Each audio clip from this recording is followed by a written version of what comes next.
દાદ ડૂબકી દઈને વાલાને ગોતવો પડે. રામ ઊંડે ઊંડે ક્યાંક તળિયામાં છે. રામ આઘો નથી. જેના ફળ ખાધા તોય ખબર ન પડી આપણા ઘરમાં કોણ ભાગ્યશાળી છે, કોણ ભાગ્યશાળી હતું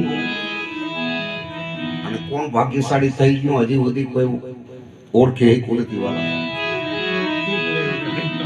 આપણે વખાણ કરીએ આંબાની કેરી ના, પણ એ કેરીમાં રસ ક્યાંથી આવે છે? થળિયામાંથી આવે છે કે ગોટલામાંથી આવે? હજી નક્કી નથી.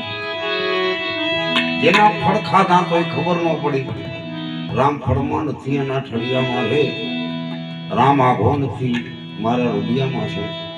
પ્રમાણ માંગ્યું.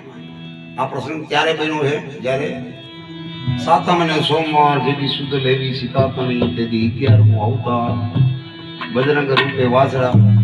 બજરંગી દાદા જ્યારે શુદ્ધ લેવા ગયા અને માતાજી સુરક્ષિત છે આવા સમાચાર આપ્યા પછી તો આ બધું બન્યું. આખી રામાયણ બની ગઈ અને ભગવાન પ્રસન્ન થઈને હનુમાનજીની ડોકમાં માળા નાખે છે. માળાના એક એક મણકા બજરંગી દાદા દાંતમાં ચડાવીને ભાંગીને ભૂકો કરીને ઘા કરી નાખે.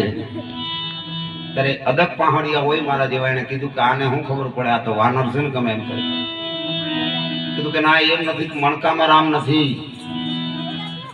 અરે આ કિંમતી મોતી છે. મોતી હતા પણ એમાં રામ નથી. તો કે રામ ક્યાં છે? કીધું મારા હૃદયમાં છે. કીધું બતાવો, દેજો પ્રમાણ.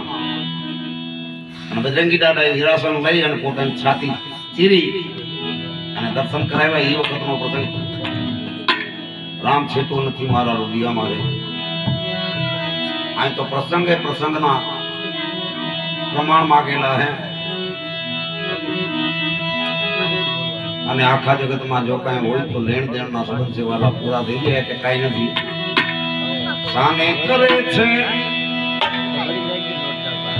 એ વિના પુકાયા રાણી, સામે કરે વિના પુરે રામ રામ રામ.